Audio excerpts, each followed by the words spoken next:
It's so exciting to see so many of you on this call tonight. So my name is Anna Robertson, and I'm Director of Youth and Young Adult Mobilization at Catholic Climate Covenant, where I've had the pleasure of working over the past few months alongside Desiree Finley, who is one of our 2 interns for Youth and Young Adult Mobilization here at the Covenant. Desiree joined our team in October with a desire to bridge Catholic social teaching with creation on levels both personal and societal. And this series, Ecospirituality Nights, is the product of her imagination and creativity. And so I am delighted to turn the mic over to you, Desiree, to introduce yourself and to guide us through the evening. Desiree? Well, thank you, Anna. And as you said, it is very exciting to be here tonight. I am Desiree Finley, and I am really happy to work as an intern with Catholic Climate Covenant. I heard about the opportunity randomly in an email, and I thought, I'm going to apply. And I felt that I was going to get the position, but I didn't know what that meant. So here we are. I am super excited about this series, really excited to learn.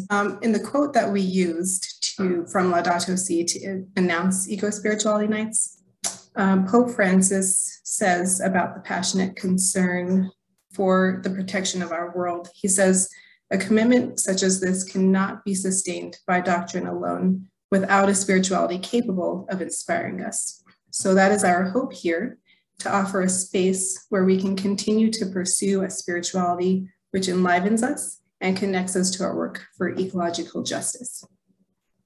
The series is also meant to serve as a reminder that we are not working alone. Anna and I are fortunate enough to share in this work with a leadership cohort of young adults.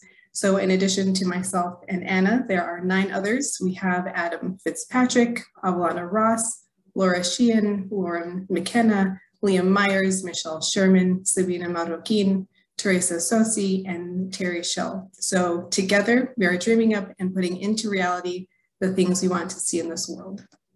And now I turn it back over to Anna for our land acknowledgement. Thank you, Desiree. So really briefly, for those of you who might not be familiar with the practices of land acknowledgements are practiced in many Indigenous communities in the present day United States as a way of acknowledging both the land and its native stewards. And for those non-natives among us, they're a simple way, the simple step that we can take toward combating the systemic Indigenous erasure. And there's a particular way in which the historical violence against the land and against Indigenous peoples has been intertwined. And there's also a recognition that I bring to this that we members of faith communities are bound up in a history that's been complicit often in that history of violence, whether in colonization or in the administration of residential schools. So just bringing all of that awareness today in recognition of the land, of its native stewards, with gratitude for those generations of stewardship. I'd now invite you to take a moment, and Desiree is going to drop in the chat a link to Native Land, which is a website you can use to look up the name or names of the tribes of the land that you inhabit.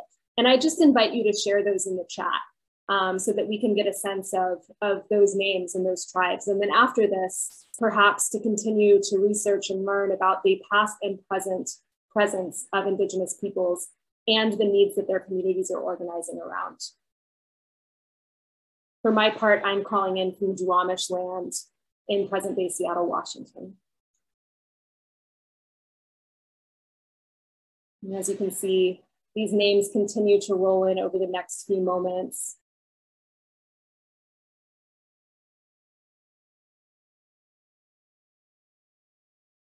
I'd invite you to continue the relationship of exploration, the solidarity of learning. And to those natives who might be among us tonight, I express my gratitude for your stewardship and for that of your ancestors. Desiree? Thank you, Anna, for leading us in that sacred practice. And to continue with the sacredness of the evening, I will invite 2 members of our young adult leadership cohort to lead us in the prayer they prepared.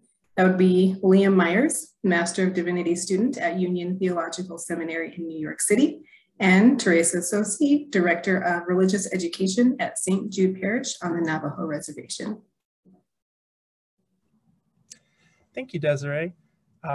So let us begin this evening in gratitude for the God beyond us, the God beside us, and God within us. In Laudato Si, Pope Francis reminds us that an ecological conversion, quote, entails gratitude and graciousness, a recognition that the world is God's loving gift, and that we are called quietly to imitate God's generosity in self-sacrifice and in good works.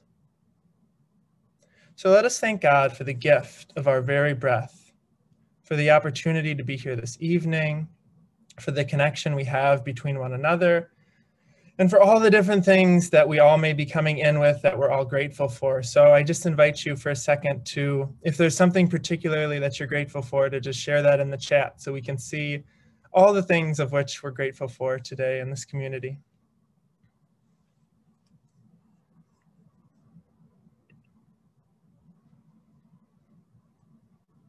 We're grateful for wisdom,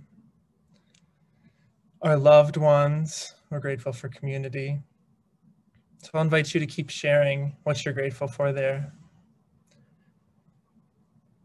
As we continue with a short prayer meditation, we want to look both inward and outward in order to deepen our bond here with one another and with our sacred earth. So I'll invite you to sit in a relaxed position if you're not in one already. If you feel comfortable, to close your eyes, if that helps with your connection and your prayer.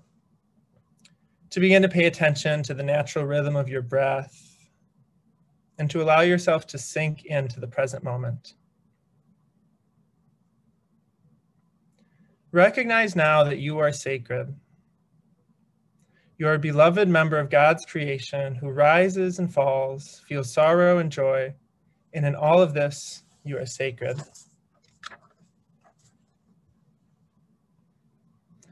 Think now of your day for a moment, particularly focus on how you've connected to God's creation. What did you see or encounter today?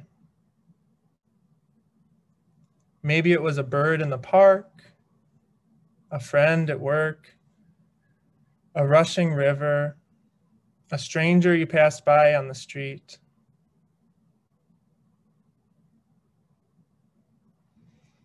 Was there anything that surprised you today? Anything that delighted you? Allow yourself to rest upon a time when you interacted with an element of God's creation.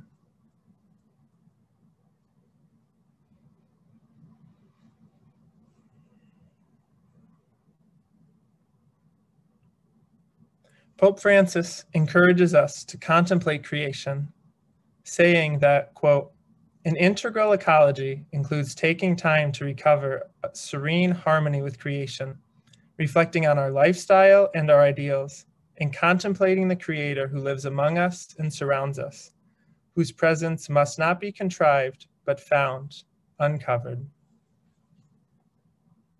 Thank you, William. When we and William were participating or trying to do this prayer, and then, in the beginning it says, God above us, God beyond us, and God within us, it reminded me of a prayer we say, Navajo, in my tradition, that we say sometimes every morning when we pray in the morning with our corn pollen towards the sunrise. So I will share with you that prayer. In beauty I walk, with beauty before me I walk, with beauty behind me I walk, with beauty above me I walk, with beauty around me I walk. It has become beauty again. Today I will walk out. Today everything negative will leave me. I will be as I was before. I will have a cool breeze over my body. I will have a light body. I will be happy forever. Nothing will hinder me. I will walk beauty before me. I will walk beauty behind me. I will walk beauty below me. I will walk beauty above me. I will walk beauty around me. My words will be beautiful. In beauty all day long may I walk. Through the returning seasons may I walk. On the trail marked with pollen may I walk.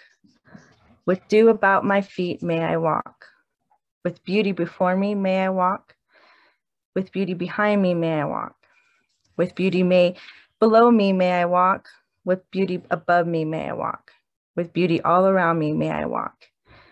In old age, wandering on a trail of beauty, lively may I walk. In old age, wandering on a trail of beauty, living again may I walk. My words will be beautiful.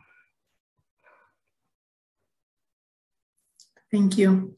As we continue in that beauty, I wish to invite Avalana Ross, another member of our cohort, to introduce our speaker. And thank you, Liam and Teresa and Desiree. My name is Avalana Ross, and I'm delighted to be here tonight offering this brief introduction to our speaker, Christina Leaño. I am 24 years old, Catholic, and a recent graduate of Marlborough College in Vermont. This fall, I took part in a day-long fast, a day of action, and a virtual gathering organized by Catholic Climate Covenants and Ignatian Solidarity Network in support of a group of young people in the Sunrise Movement for Climate Justice who undertook a hunger strike in response to removal of clean energy provisions that had been part of the Build Back Better Act. In the months following the events, I felt a lot of sadness witnessing how difficult it is to sustain actions such as the hunger strike, while those in power whom it addressed seem to remain unmoved. Anger, loneliness, weariness, loss of connection to nature, and other kinds of suffering appeared often in the writings of my peers on social media and in my own thoughts. After the event, I was offered the chance to join the leadership cohort of other young adults in developing the Ecospirituality lecture and discussion series with Catholic Climate Covenants. And through this, I was fortunate to be introduced to the work of Christina Leaño, who would be the first keynote speaker. As I researched Christina's body of work, I found an answer to the question of how to mindfully respond to the kind of suffering I was seeing. In a Christian Dharma talk offered in 2016, as part of a course on Bethany House of Prayer in Arlington, she shared, "That's the invitation, to pick up our cross and to allow the suffering to bring us to a place of greater insight." She says this at the end of the talk after discussing the saying of Jesus, "If any man will come after me, let him deny himself and take up his cross and follow me." Christina compares this teaching to the Buddhist story of the two arrows, where the first arrow represents the initial pain, and the second arrow represents the additional suffering that arises from unskillful ways of responding. Together, these two stories illustrate how mindfulness of Jesus and the Buddhist teachings may help us to look upon what is happening around us with compassionate eyes during these ecological crises, not falling into defensive responses and not leaving anyone or anything out of this gaze, including what signs of hope there may be. And so it's with gratitude and excitement that I introduce tonight's speaker, Christina Leaño, who is Associate Director of the Laudato movement and a spiritual director with the Genesis School for Contemplative Living. She has more than 12 years of experience offering spiritual programs, such as retreats, nature-based experiences, meditation instruction, and spiritual direction. She integrates her knowledge and life experience in Catholic active and contemplative spirituality in these programs and in her writings. Her work is also informed by Buddhist practice, which is primarily in the Western Theravada tradition and also in the Tibetan tradition. She is trained in multicultural wellness education, in mindfulness-based stress reduction, and spiritual direction, and holds a BA from Yale and an MA from the Graduate Theological Union in Berkeley. I am now delighted to listen to Christina as she will deliver a keynote address for us. Join me in offering her a warm Zoom welcome. Thank you so much, Evelina, and to all of you at young adults at the Catholic Climate Covenant. I'm so delighted to be with you and to particularly talk about this topic. And I'm so delighted that we're talking about mindfulness because it was a practice. Meditation was a practice that I was introduced to over 20 years ago, hard to believe, when I was a young adult.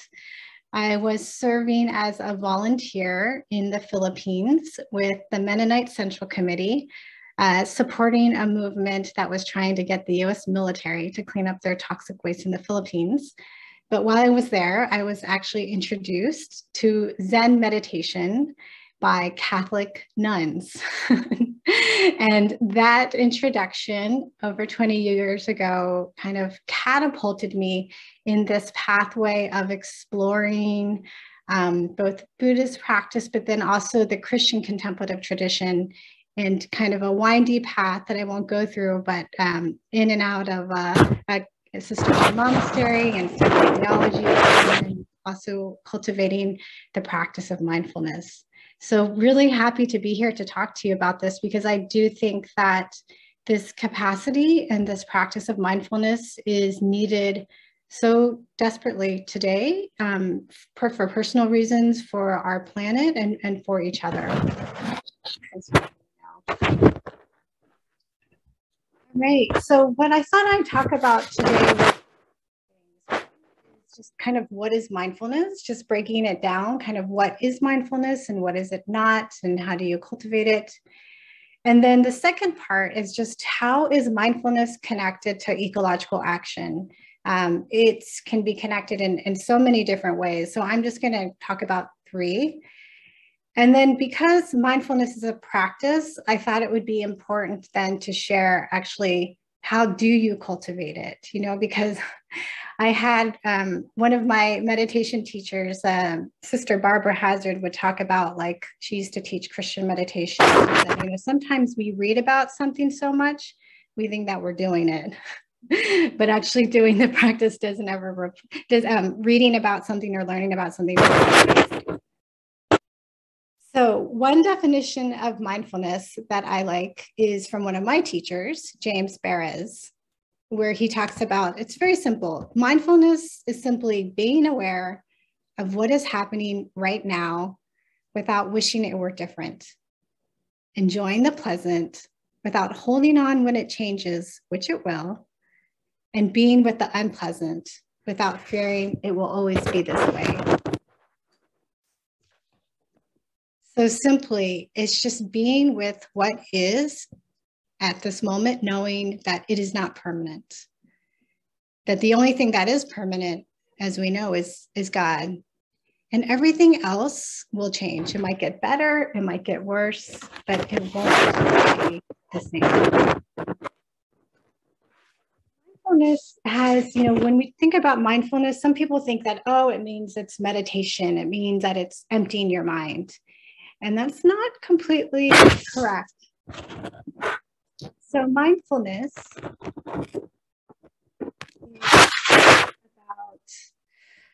is about, it can be mindfulness meditation, a formal practice where you might be sitting and following your breath and noticing what is arising.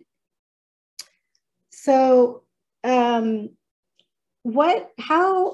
do we often act? So normally, many of us are operating in autopilot, right? Like we're just cruising along, we're not even aware. And of course, I like this picture because it's like, you're like so relaxed. But I think in many ways, it's the opposite for many of us. We're actually asleep at the wheel. And this is an actual picture of somebody who got arrested because he was on autopilot in his Tesla going 90 miles an hour and he fell asleep. And I think this is both kind of the reality of our society, that we're falling asleep at the wheel, but it's also, I think, a reflection of how we are when we're not mindful. We're actually kind of just cruising in our life and asleep. And so this is not mindfulness. Mindfulness is not being asleep at the wheel, because we know what could happen. It's dangerous. Obviously somebody going on autopilot 90 miles an hour could have seriously hurt somebody. Luckily, he was just arrested, but this is what can happen.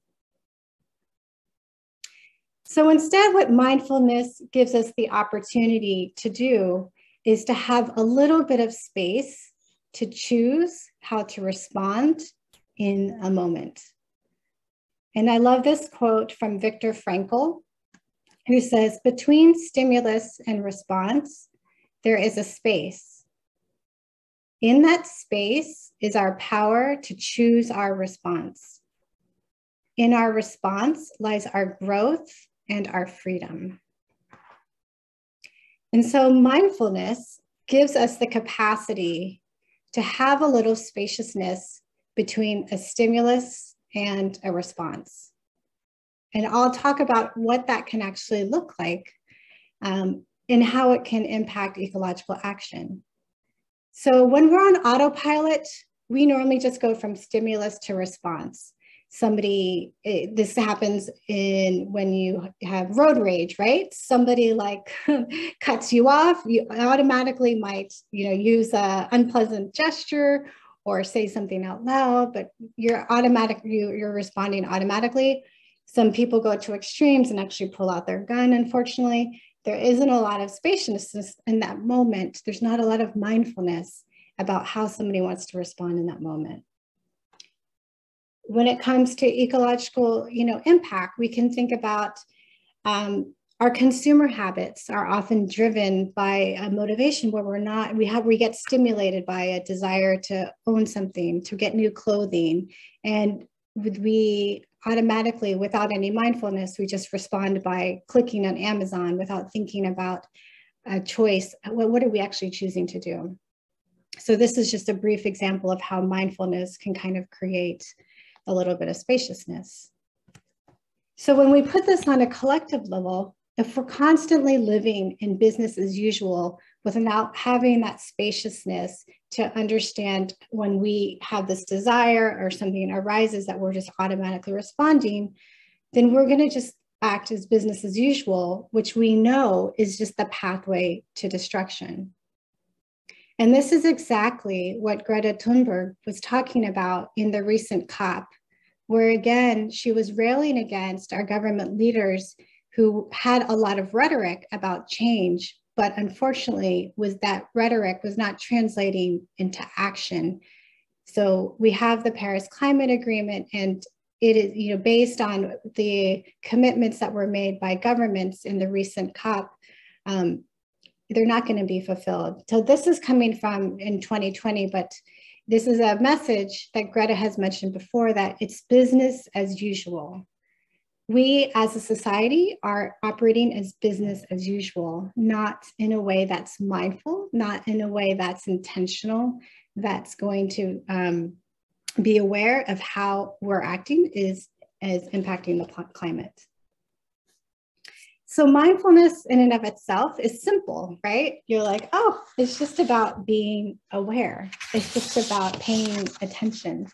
But we know that what is simple might not be easy. Paying attention all the time without judgment is not such an easy thing to do. And a story that is often used to kind of explain kind of mindfulness and what mindfulness can do is this story or poem by Portia Nelson called "There's a Hole in My Sidewalk." So I'm just going to share this. There's a hole in my sidewalk. Story of my life in 5 chapters. Chapter 1. I walk down the street and there's a big hole. I don't see it and fall into it. It's dark and hopeless, and it takes me a long time to find my way out. It's not my fault. Chapter 2. I walk down the same street. There's a big hole and I can see it, but I still fall in. It's dark and hopeless, and it takes me a long time to get out. It's still not my fault. Chapter 3. I walk down a street. There's a big hole and I can see it, but I still fall in. It's become a habit, but I keep my eyes open and get out immediately. It is my fault. So there's a little bit of mindfulness. Chapter 4. I walk down a street. There's a big hole and I walk around it. And then chapter 5. I walk down a different street. So the story of this life in 5 chapters represents what the cultivation of mindfulness can bring about, this awareness of the holes in our life. And often we're on autopilot and we fall in and then we get upset because we say it's not our fault. They shouldn't have been there. And then slowly, as you cultivate awareness of what's present, you can see the hole that is there. And sometimes you still fall in, but then you can get out more quickly. But the hope is that by putting a little bit of spaciousness between the stimulus and then our actual response, we can choose to walk around the hole or to walk down a different street. Now, if we think about this story in terms of the climate crisis, our ecological crisis, we see that the whole is just the direction that our world is going. We're falling into these bad habits, into this understanding of allowing like economics to drive our system, and we keep on falling in. And what we need is a kind of awareness. We need people who are awake, and we need to act awake so that we not only avoid this hole, but we actually find a new pathway. But it's only going to happen if we wake up. You know, in the Gospels, in Matthew, he talks about stay awake and pray that you may not come into this time of trial, because the spirit indeed is willing, but the flesh is weak.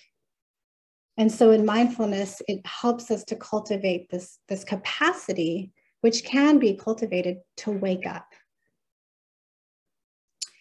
And so in terms of translating mindfulness into ecological action and ecological conversion, when I think about ecological conversion, I think about it being in right relationship to God, to each other, including those in the non-human world, and to ourselves. And so I just want to share briefly a few ways that might happen. And I'll be using quotes from Laudato Si. So we're first called to cultivate this relationship with God, and to see how each moment is a gift from God to be lived to the full. Now, I love the exercise that we did at the beginning, where we each kind of put in the chat something that we were grateful for. And I don't know about you, but even just taking that moment to think about what am I grateful for, putting it down, and then also seeing everything else that people put down helped me to shift. I was able to kind of lean back a little and to be like, oh, yes, there was a moment of mindfulness, to realize that each moment is a gift from God to be lived to the full. But how are we normally acting, right? Like, you know, many of us may have been speeding to get onto the webinar. Like I know for myself, I was preparing, going on autopilot in doing mode. And here was the opportunity to just stop and to realize, this is a gift from God. So I just want to share a story that's kind of related and how it can connect to cultivating, you know, ecological virtue. So about 10 years ago, I was living in Northern California in Humboldt County in a monastery that was along a river where salmon would come every summer to lay their eggs. So they would always return to the place where they were born to lay their eggs. And it was always kind of an event for us at the monastery to kind of see these gorgeous salmon be present. And for many of us, so it was there's so much, you know, there's so much theological kind of meaning, you know, this idea of kind of returning home. And then these poor salmon, you know, after they used all of their energy to lay their eggs, and then they died. So there's just a lot of meaning there. And I spent a lot of time kind of meditating on these salmon and the grace and the beauty of God's creation that they were. And then I realized too that our water in the monastery came directly from the rivers. So I began to think that, when I shower, I'm actually taking the water from the river. And because of the droughts that have been happening, the water levels were going down. And so I began to consciously take shorter showers because I was just thinking of the salmon. And I think that in that moment of mindfulness, of being aware of how connected I was to the salmon through the shower, it only happened because, one, I was able to have the time to kind of reflect on this gift that God had given us of the beautiful salmon in the river that was providing us with drinking water as well as water for our bath. And then to see in my moment, how I was connected by something simple as taking a shower. And so mindfulness is inviting us to make those connections, to stop to be grateful, to see the beauty, and then also to see how we're benefiting and how we can actually do our part to help protect. And for me, it was to protect the river and to protect the salmon. And so we're invited to create, to take those moments to realize how everything is a gift from God. Mindfulness also invites us to be fully present to other people. In Laudato Si, Pope Francis talks about how we're called to develop the attitude of heart, which approaches life with serene attentiveness, which is capable of being fully present to someone without thinking of what comes next. And so our ecological conversion invites us to be in true dialogue with others, to fully listen. But we know in our day and age, maybe we're like this person, that we're multitasking, wondering about time, trying to be on our laptops, calculating something, and being on our phones. And so we almost feel like we don't have the capacity to be present to others. But that's really what's needed for our ecological conversion, so that we're not just mindful, like our minds are full, but we're mindful, that we can just be present to what is in front of us and who is in front of us. And this is important in work. So those of you who are engaged in environmental work, I know for myself in the Laudato Si movement, being present to my colleagues, being present to partners, and to listen fully is really important. And somebody who also found the skill of mindfulness important in relationships was Christina Figueres. Some of you might know her. She was the executive secretary for the UN, for the Climate Change Commission. And she's also known as the architect of the Paris Agreement. And a story which she shared after the Paris Agreement was that she, at some point, was at a crisis point.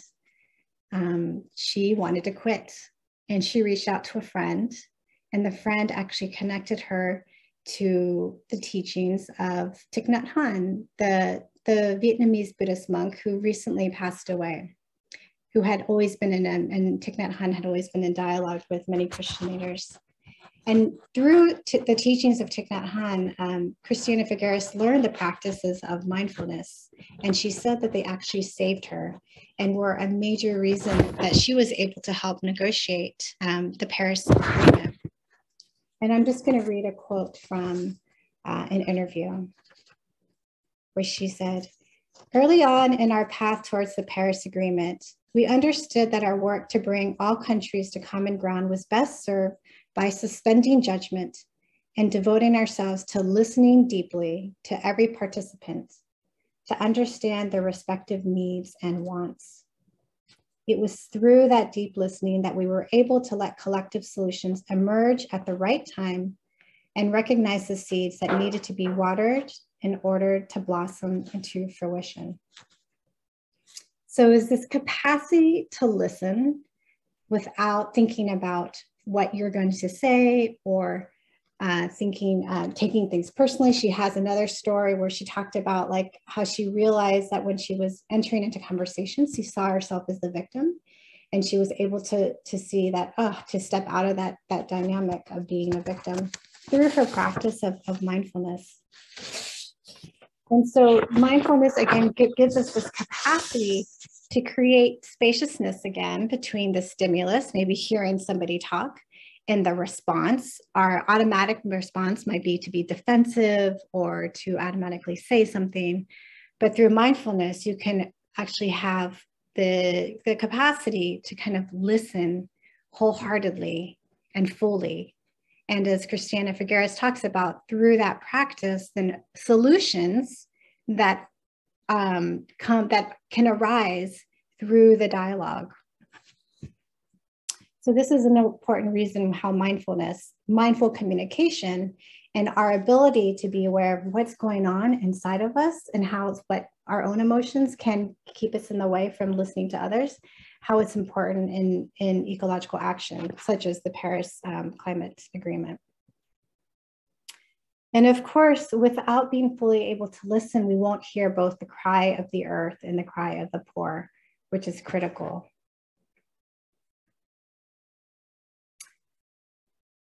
All right, so the third way that, as I mentioned, in ecological conversion, it's about being in right relationship with God by being grateful, being in right relationship with others by deep listening, and then being in right relationship with ourselves by cultivating inner peace. And in Laudato Si, Pope Francis talks about how connected inner peace is with care for ecology, that we need that balanced lifestyle to have that capacity to really listen, to have that sense of wonder, and then understand what is needed. And so I've found that mindfulness has been so important in developing a compassionate relationship with myself in this work, and also to give myself that spaciousness for discernment. I know when I was a young adult, and even when I was beyond a young adult, the questions of what should I be doing? What is the right action for me? Used to really haunt me, you know, just feeling like there's so much to do in this world. What is the right thing for me to do? And as some of the previous quotes talked about, like, God is trying to talk to us. Nature has words of love, but how can we listen to them if we have, you know, so much other noise in our head? And mindfulness, instead of allowing our minds to be full, the mindfulness allows us, again, that spaciousness to kind of see what's present, to see what's true for us. And I found that that was actually the case for me. And one of the ways that I came into, I've worked with the Laudato Si movement for 7 years now. I've been with the movement pretty much from the beginning. And in how I came and decided to start volunteering, like many of you are volunteering, and I eventually was staff, was through my own practice of mindfulness. So prior to working for the Laudato Si movement, I was a campus minister. After I had spent 3 years in a monastery, I was, you know, I had been an activist before then, but I decided to kind of take it a little bit slower. I was leading retreats, I was doing campus ministry, and I was not quite ready to get back into activism. And during Lent, so Lent 2015, I, you know, decided to sit down and do some meditation and to listen and to be like, okay, God, it's Lent. What's my Lenten practice going to be? And I was expecting God to say something like, oh, you know, like pray more or give up chocolate, you know, the usual. But what I actually heard in the silence was get back out there into activism. And I was surprised. And obviously, because I was really expecting something else. And so because it was such a surprising response in the silence, I knew that that was true. And here I am, I'm still here. And I think just you know, such clarity doesn't always come, but I have found that the best clarity for me does come in the silence when I'm allowed the thoughts to settle down, and the truth, God's voice within me, that my true self can arise. And so that's another important way that I think mindfulness can help us in ecological action. And so we need to develop this habit of mindfulness. And Pope Francis talks about, you know, we need an awareness of what's going on must be translated into new habits. And I believe mindfulness is one of those new habits, this cultivation of being present to what is true in ourselves, in others, in our world, and then taking intentional action to address it. And this is a beautiful picture of St. Francis from Assisi. There's a beautiful statue there. Because the wonderful thing is that actually mindfulness, the capacity of mindfulness can be cultivated no matter how old you are. Brain science, neuroscience have discovered that saying, you know, you can't teach an old dog new tricks, is actually not true. That our brains, up until we die, are moldable, are shapeable. And so mindfulness, this practice of kind of coming back to the present moment, whether it's the present moment by feeling your breath or through a word, can actually retrain our brains to have a little bit less reactivity. But it takes practice. It takes a lot of practice. And so this is why it's something that I think all of us are called to cultivate. And I'll just go for a couple more minutes to create some time for question and answer. But just one practical way for those of you who are like, how do I do this? How do I cultivate mindfulness? Well, when there's a lot of apps out there, I'm sure you know, there's a lot of ways that you can learn. But one thing that I have found helpful is just ABCs. So if you just think of ABC, like if you think, okay, to be mindful, one, you just have to have awareness. You're walking down the street, you're in a rush. It's just a matter of like, oh, like I even just being like, I'm walking. There's awareness there that you're walking. And then the B is bringing in your body or your breath. The body is such an amazing avenue to be in the present moment because you can only feel your body in the present moment. So say you're walking down the street, and sometimes I do this if I'm in a rush and I realize, hey, Christina, like, let's like not even slow down, but let's be present to what's happening. Is to feel your body. So even just to feel like your feet on the ground, left, right. I might even say left, right in my mind. And so by being in your body, you again create that little bit of spaciousness that Viktor Frankl talked about between stimulus and response. And in there, you can choose. Do I want to continue to rush? Do I want to say a prayer? Do I want to stop? You know, but by having some awareness, connecting with your body, you can then choose. You can choose Christ, to follow in Christ's way. You can choose compassion, but you have a little bit of spaciousness. So, and then you can avoid the hole that we talked about of, you know, bringing in mindfulness and avoiding the hole. And I think even more importantly, like avoiding the hole and going down a different path, and then alerting others too about like avoiding the hole and going down a different path. Because so we all need to wake up. And again, mindfulness is just one way. And mindfulness, of course, is, you know, needs to be coupled with actual action, you know, through prayer, gratitude, as I mentioned, cultivating right relationship with God, being in right relationship with others and our interpersonal relationships, and then being in right relationship with ourselves. But we all need to wake up, and we're called to wake up and to live awakened lives and lives with intentionality. And so I'll just close this note that we at LSM have a retreat day every month, and we take time to slow down, living this dynamic of slow and fast. And one of our colleagues sent this picture of what she did on her retreat day, which she said was Contemplativism, standing on the street in Ireland, protesting as a form of kind of meditation and action, realizing that what she was called to do in her moment of mindfulness was to be out on the streets and to bring that contemplation into action. And so I hope all of us can cultivate this capacity of mindfulness.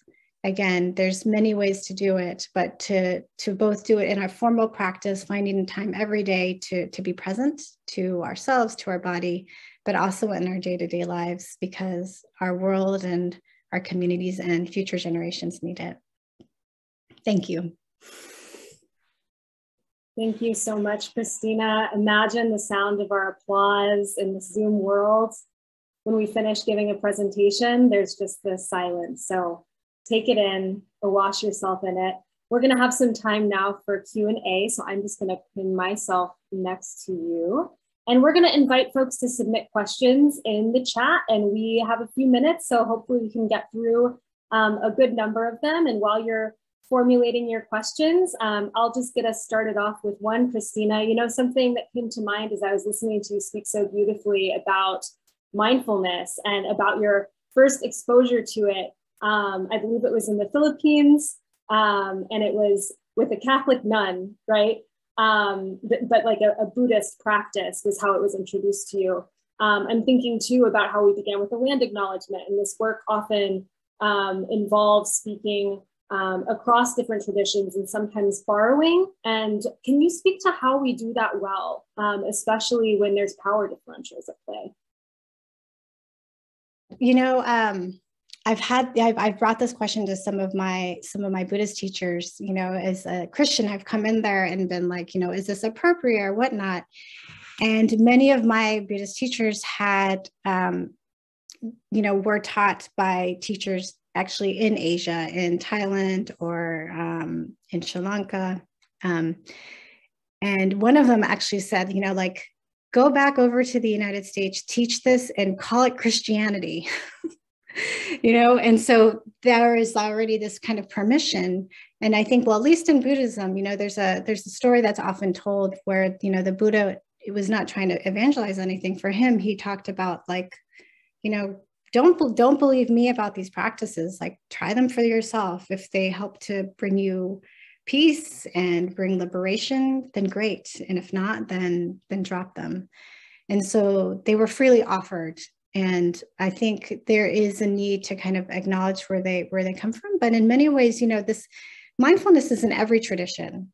I think what I realized in being introduced to Buddhism was that it helped me to see how mindfulness and contemplation has been present within Christianity from the beginning, but in a different way.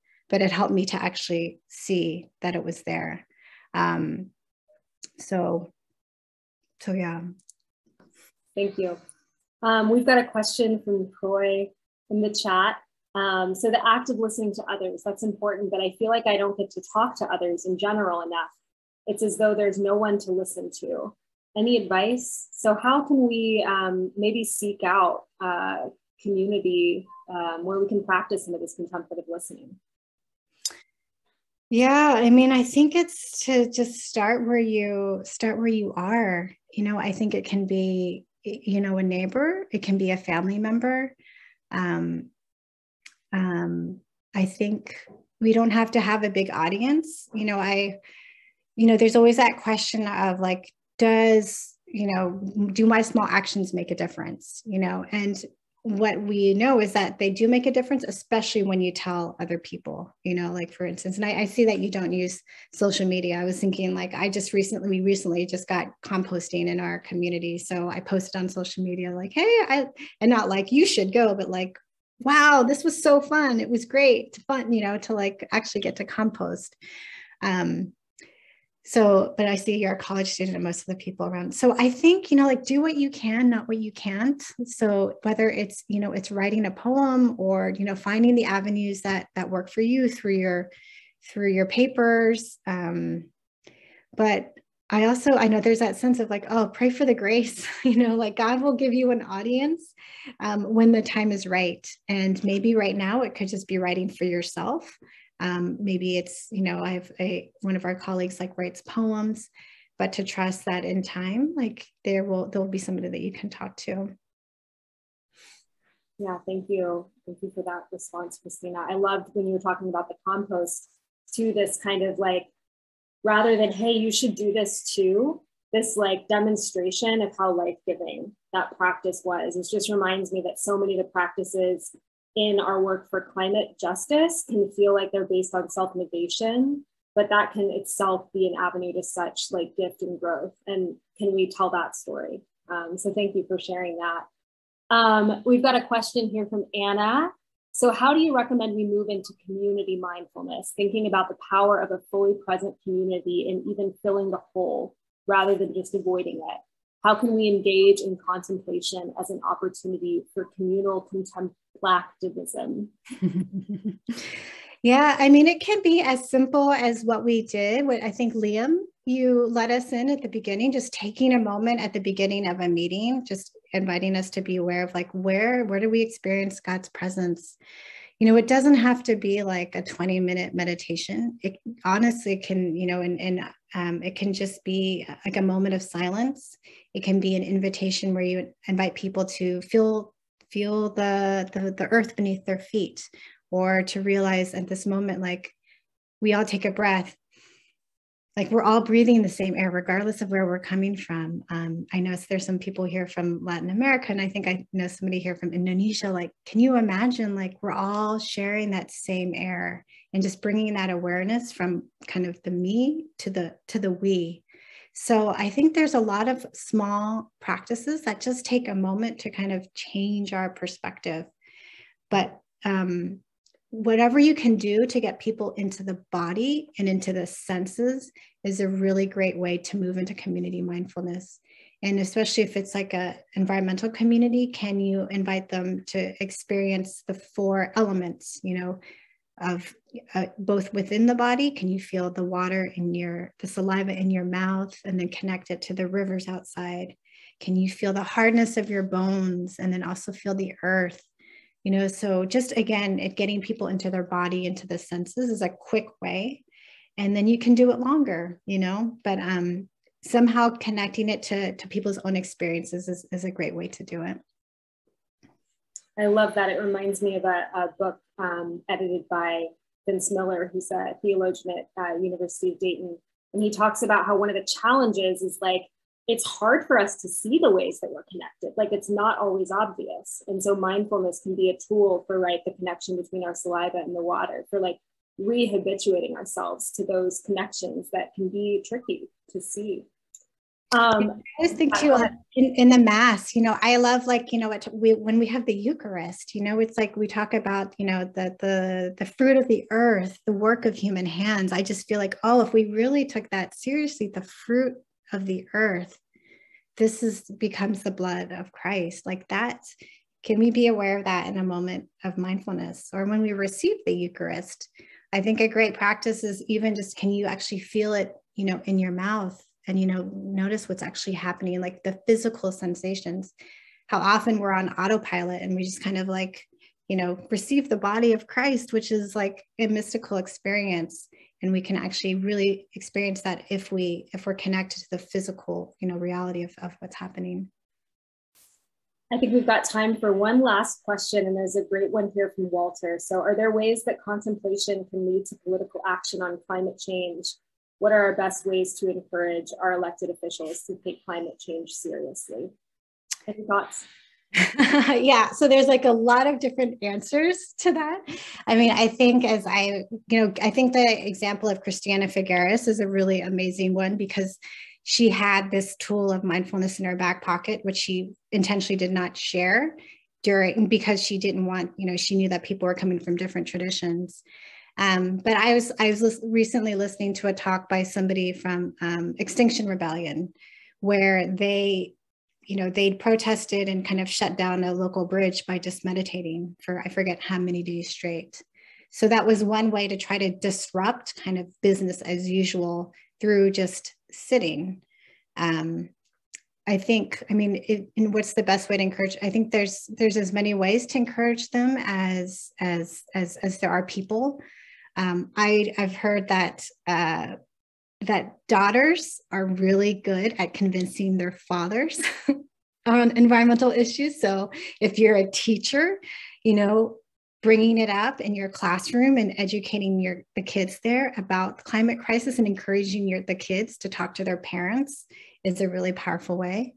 It can just be like one conversation with the person. So I think it's, writing letters to the editor. There's a million ways to do it. So I think part of what is the invitation is to kind of go deep within and to ask yourself, what is right action for me at this time, based on what skills I have.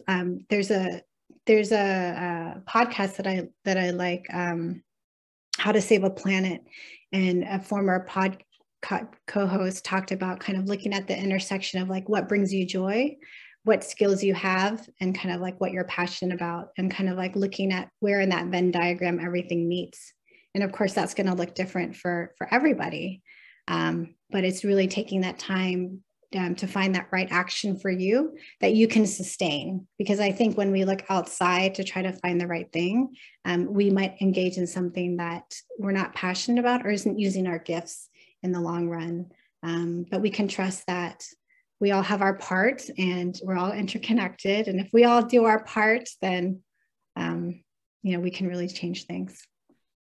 Well, thank you so much, Christina, for sharing your wisdom, your thoughts with us tonight. I'm so excited to see how this conversation continues to unfold.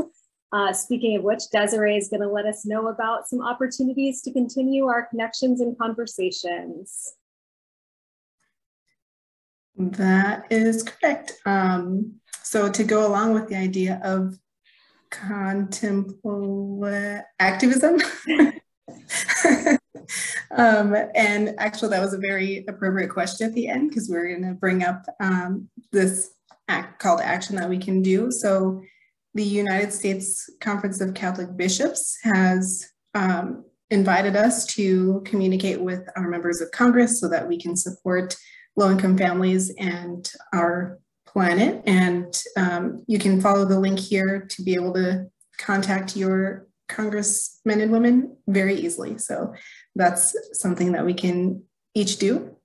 And then we have our, one more back, just to let you know the dates of what is coming up next. So for young adults, and please hang back at the end, we have a conversation with Christina so we can continue to dive into this topic with each other and with Christina in February on the 21st, also at 7:30 p.m. Eastern time. And then we will also have in March another keynote with Sister Joan, and then a conversation with her in April, and then in April another keynote with Sharon Levine, and then at some point eventually, we hope in May, we'll have a conversation with Sharon as well. So we've got a nice lineup in this series for everybody. And as I said, young adults, if you could hang back for just a few minutes, that would be it. But thank you very much, Christina. And just to echo what I saw so many people saying in the chat, that was just very helpful, very easy to follow. And I know that it's going to help me. I'm really excited about just not, like you said, not necessarily slowing down, but being aware of in my day. So thank you for that. Thank you, everyone.